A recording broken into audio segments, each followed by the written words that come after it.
Welcome back to this follow-on tutorial in the series covering the functionality and the features that Blender cheat sheets can offer you. If you'd like to find this add-on, please visit GitHub and look for my handle deaddogdown. I've pretty much given a very good explanation over the first few number of tutorials, so I'm not going to repeat myself in this one. Open up your N panel, and in this specific tutorial we're going to be covering object mode. This is quite a beefy section, so let's go through this. It's not going to be too in-depth. I'm going to try to cover it as expediently, efficiently, but with not too much rush in mind. Okay, one of the first things in object mode. Object mode obviously refers to when you're dealing with an object where you want to move, translate, manipulate the object in its entirety. It's not like edit mode, where you're concerned with vertices, edges, and faces. So, vertice, edge, and face. This has not got anything to do with object mode. Object mode is about the general entirety of the object that you are dealing with. And so you'll see I've repeated the motif that is right at the start of the add-on with a little bit more of a focused granulation. I've excluded all the vertice operations, and this is more for newbies, just to get your mindset really set in on when to use object mode and when not to use object mode. So obviously by now you know that if you press G key, then hit escape, you can undo that. R, you can rotate it. If you click anywhere, it'll lock. You can undo it any moment in time. S, you can scale. And same thing, hit escape key to not finalize that. But also what I've included here is just an indicator to show whether or not you have an object selected. And this normally gets the newbies. When you don't have an object selected, I'm going to now hit G, nothing's going to happen. I'm going to hit R, nothing's going to happen. I'm going to hit S, nothing's going to happen. This is to remind you, always select an object before you want to modify it. Okay, I'm going to quickly run over these two inverse pairs, and this is kind of like, think of this as kind of do and undo, or undo and redo, but obviously not with that specific mindset. If I move this somewhere and I make changes to it, sometimes I want to apply whatever changes I've made. In engineering, 3D software and other 3D software out there, normally any change you make to an object is treated as explicit, but in Blender this is not the case. You've got to actually apply the changes to your location, rotation, and scale.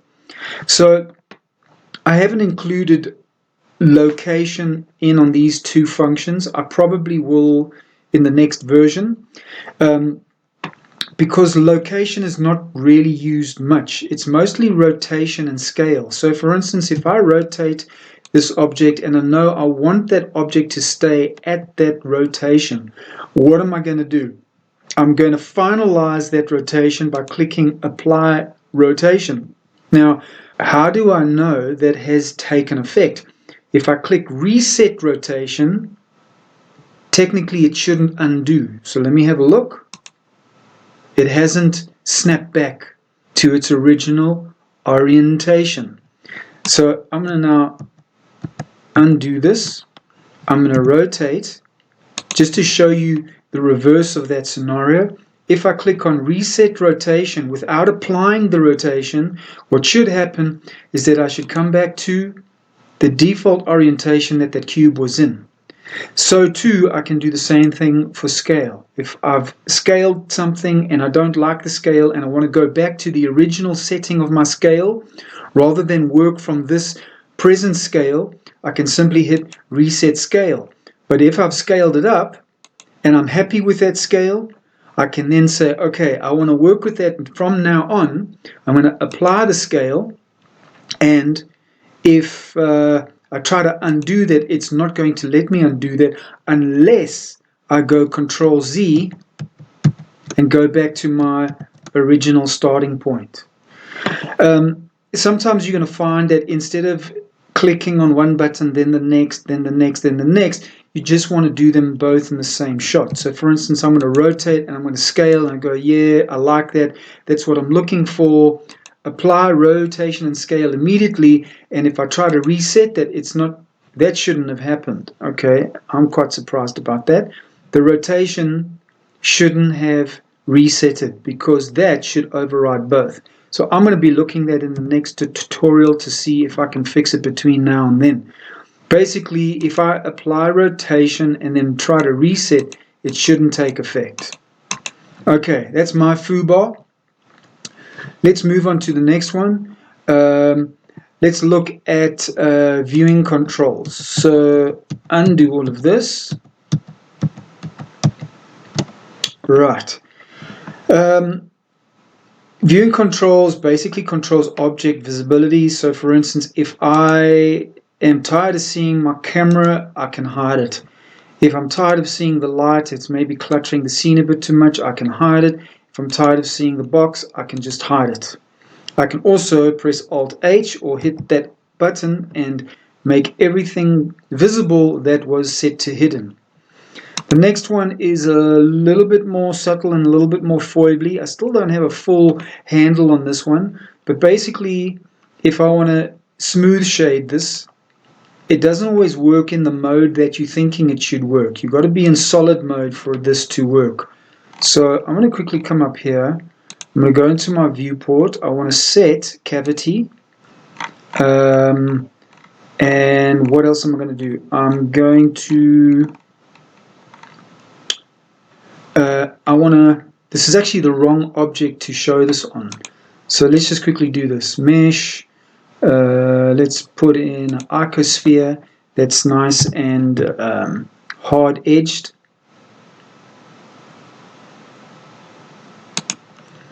And if I smooth shade that, you can see it's trying to make it into a perfectly rounded sphere, but it's showing me that there's a couple of hard edges because I don't have enough subdivision on it. So sometimes when you want to preview in solid mode, you're going to be using shade smooth to get a closer idea of what you're looking at. This is quite useful, for instance, when you are in under the viewport tab and you want to come back into enhance viewport, which works in solid mode. You can go into studio shading, into matcap clay shading, or matcap reflective. And matcap reflective will basically show you all the flaws in your modeling. And that's not Blender's flaws, that's your flaws. If you don't know about topology and edge loops and routing your loops, this will reveal to you whether or not you are doing your modeling correctly. In this crude example, I haven't done my modeling correctly. I might be able to fix that if I add a subdivision modifier, and then I'll start to get this looking really nice and smooth. Okay, so that's just a very quick rundown of when you're going to use shade mode or shade smooth. You can also bring this back into shade flat and see basically the geometry that that object is made from. The next one is we've got two objects in the scene and a couple of others. So I'm going to just go select all and see what happens. Technically it should select everything in the scene, but it'll also deselect everything in the scene. It's the same as if you hit A to select all and Control A to deselect all, but now you've got it in one funky toggle button. Select all again. I think this is actually not needed. I'm going to probably remove this in the next one because it does exactly the same thing. If I've chosen one object and then I want to select everything else, I'm going to go select opposite. So it'll invert that selection and I can select opposite again. This I actually do find very useful.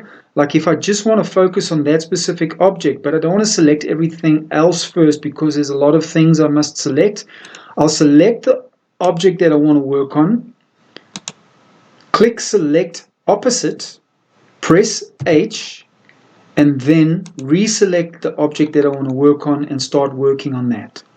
That's a quite nice little function, especially for decluttering the the viewport. Now,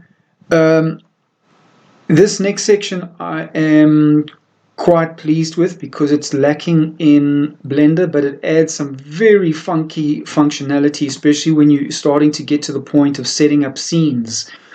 So the way I'm going to demonstrate this to you, I'm going to first cover the first one, Object to World Origin.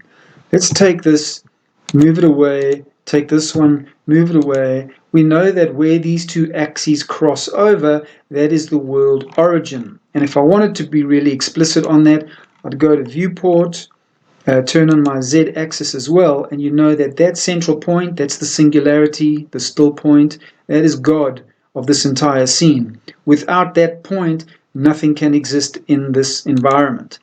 So now that I've done that and had a little bit of a digression, let's come back here, and I've got my icosphere selected. I'm going to go Object to World Origin.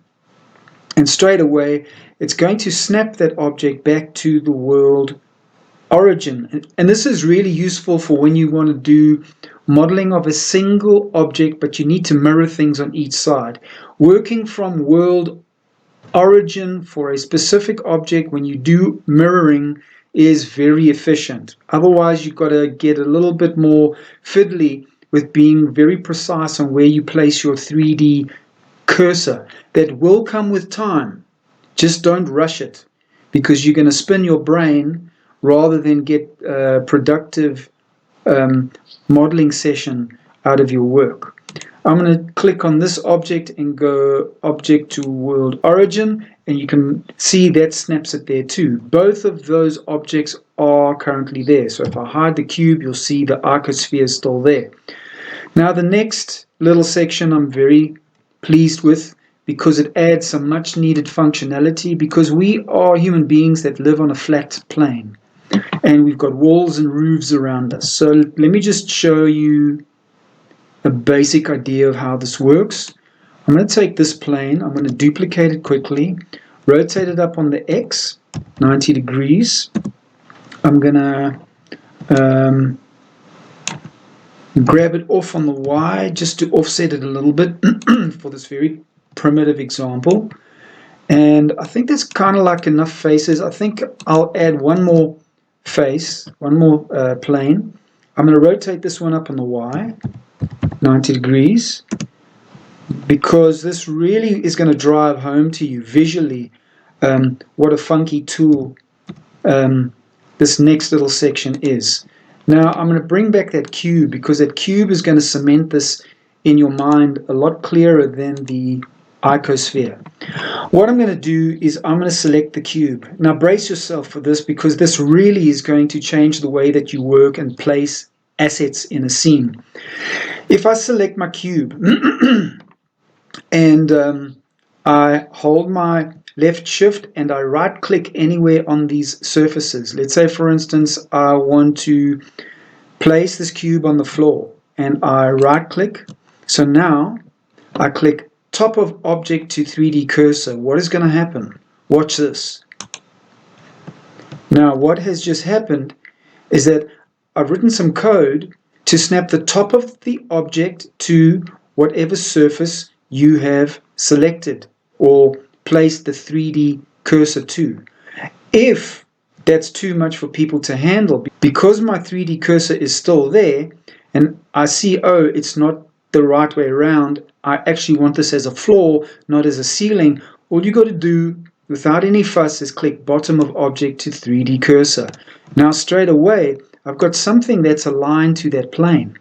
Now let me show you how sweet this goes, because now with these two examples I've shown you how to place something on a ceiling, if that was a ceiling, or how to place something on a floor, if that was a floor.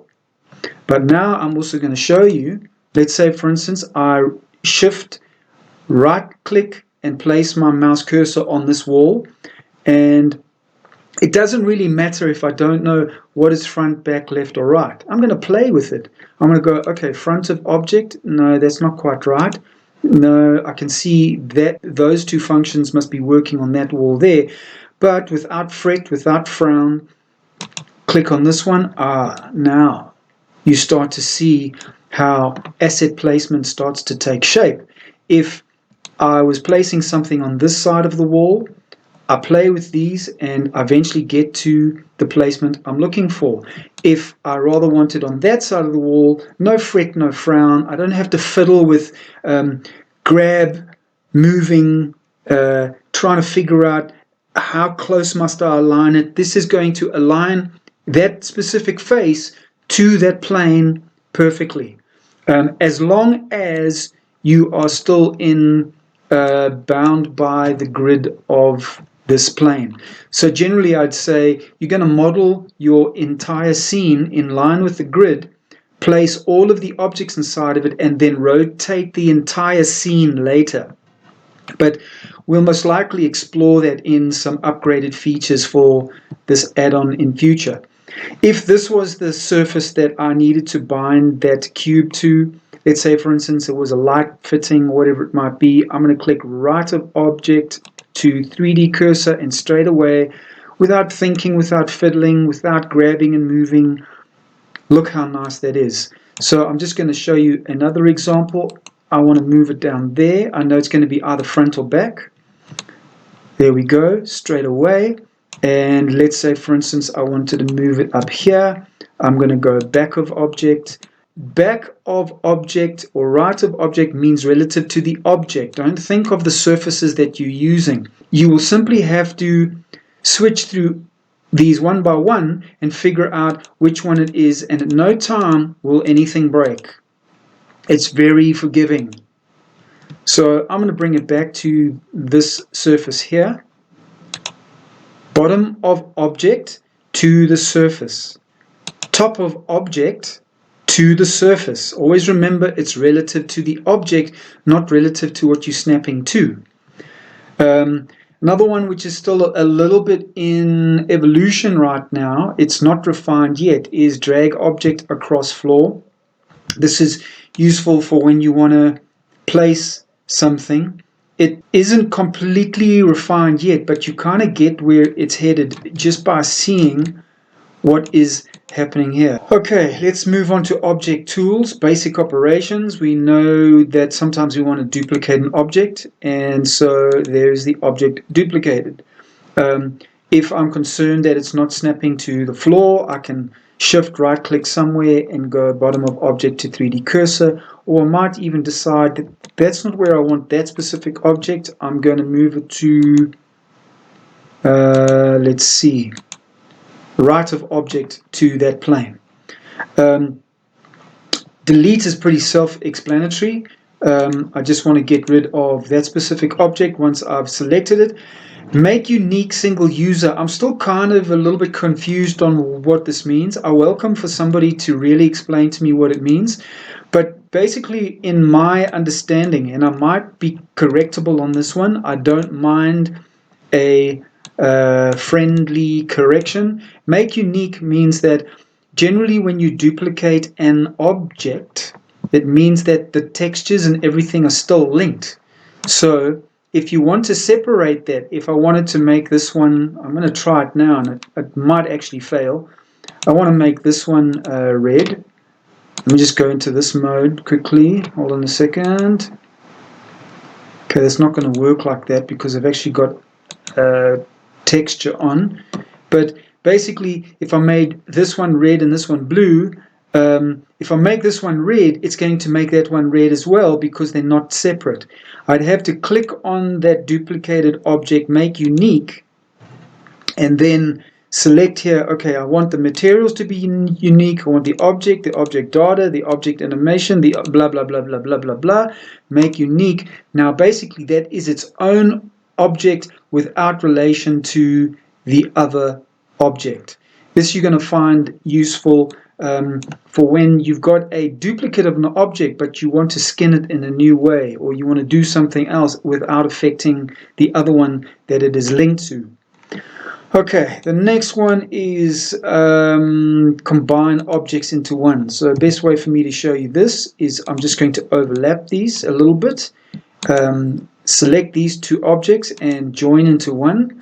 And if I now select one of them, they should move together, kind of like Siamese twins. If I select that plane and I go join into one, click out and click back in, even one of these objects, it should highlight all of the objects that have now been joined into one. This is another way to join objects besides going into edit mode. Let me just undo this quickly. Okay, so the next is, these are some of the modifiers which are just very common and used very frequently. Let's see if I can get through them in a friendly way. Bevel modifier, you pretty much know what that is. Bevel's done. There is another way to do this. Let me just undo quickly. But I've got to be doing this in edit mode. So if I select everything and go Control B, I can put in a bevel that way too. But I'm talking about object mode. So the simple way to do this, the slightly longer way, is to go into your modifiers, add a bevel. Normally you would subdivide it for a couple of clean edge loops and then increase the size of that. And as you can see, it's rounding off quite nicely. Another way you can look at this is that this will already load this up for you. You can then climb into the modifier over here and set it to your heart's content. Boolean. Boolean is basically, let me bring up this little object over here. I'm going to set it in. Let me try something different. Let me just take this away. Now that we know that we've got this functionality, let's go see where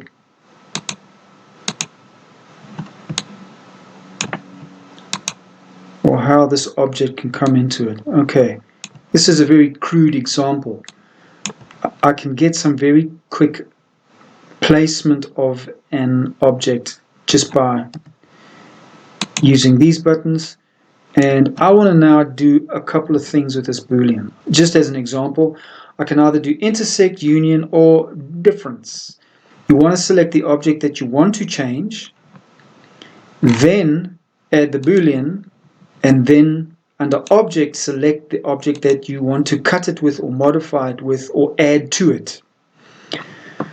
So in this specific example, it's a difference. I'm going to apply that, and then let's see what happened. As you can see, Boolean works as expected, even with using the button. Another small example is that instead of that, I'm going to go back to my box because I want to keep that Boolean union. Then I select what I want to add to it and then apply. Now if I click out and just click the box, both of these items should be in an orange highlight, and you see they are both there. I'll still have to delete that icosphere a little bit later to do a bit of cleanup. Basically, you can see that you can load up a modifier just by quickly tapping on a button. The next one is, let's see how I can explain this to you. The mirror modifier, like I say, is normally very useful around the origin point. Just because it's a lot more consistent in usage. If I want to mirror something around itself, I've got to make sure where the object origin is for that specific object, and then the mirror will work. So in this case, just to keep it a bit simple, I'm going to move object to world origin, and I'm going to offset it along the Y a little bit. I'm going to invert everything and hide it, just so I've got a bit of a clean workspace. Then select that, and I'm going to come back here and hit the mirror modifier. Now the reason why it's not going to work, can anybody tell me, is because it technically is working, but the object origin is not in the right place. So I'm going to do two things here just to get this working right. The first thing is I'm going to come to 3D cursor, reset cursor to world origin. And the second thing I'm going to do is come to object origin, not object mode, object origin, and go object origin to 3D cursor. Now, straight away, it's starting to make sense. I can't mirror, or I can mirror around the object's origin relative to itself, but I won't see the mirror because it's overlapping. I've got to offset the object's origin to see the mirror clearly. I know that's a bit of a mouthful, but for the newbies out there, you're going to have to do small, fun practices every day. Don't work Blender yet. Learn to play with Blender and do these small examples before you start your modeling session every day so that you don't gnaw your teeth. Okay, so, and believe me, I've grated mine. I've gnawed my teeth once in a while because I couldn't figure out what the heck was happening. I'm just saving you the trouble of going through all of that. Okay, the next one is I would like to add a subdivision modifier to this cube. If you go into edit mode very quickly, as you can see, it's just tabbed in now. There's only 6 faces. Now, very quickly, I'm going to come back into object mode because this is where you'll see it apply. I can either do this going control 1, 2, or 3, but the purpose of this add-on is to give you a clear label, a clear button. Even if you choose to use the shortcut key, you can use the shortcut key. But now you've got a visual cue to reduce your cognitive load so you don't have to remember which shortcut key works in which mode. So I'm going to click on Subdivide Mesh Level 1, and you're going to see straight away that's a pretty radical change. But you basically get to now see it visually happen in front of you and tie it to a visual name, a visual label that you've seen for yourself. You can obviously reduce this if you wanted to and change the settings. If you're completely not happy with that, you can choose another level. And if you're not happy with that, you can choose another level still. So pretty self-explanatory. Now, the next one is copy modifiers. Copy modifiers is going to be a little bit hard for me to do with such a simple object, but let me just see if I can do this. I'm going to go Shift D. I'm going to move this over there. I'm going to subdivide this one. I don't even know if this will work because I haven't really used this much. I've used this once before. I'm going to copy modifiers and see what happens. Okay, no. Let me just see if maybe it was the sequence of the shift select. Yeah, there we go. Okay, I got it now. Copy modifiers, you select what you want to copy the modifier to. Then you select the object that has the modifiers that you want, and then you click copy modifiers. And it'll apply it immediately over. This is a little bit of a workflow efficiency. Okay, now the last little piece in this tutorial, this very clunky tutorial if I might say so myself, is move to collection. Now, as you can see by default, every time you add a new object, it keeps adding into the same collection up here, and so this starts to get very cluttered. A simple way is, let's say we've got these two selected and we want to put it into its own new separate collection. You can hit the M key, click New Selection, and then type a name, or you can hit the button. It does exactly the same thing. I want to call it Crazy Icospheres. And then I'm going to leave that typo in there just because I'm not OCD.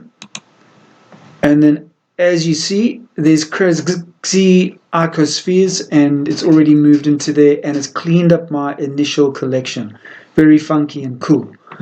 Okay, that's brought us to the end of this tutorial. I hope you like what you see.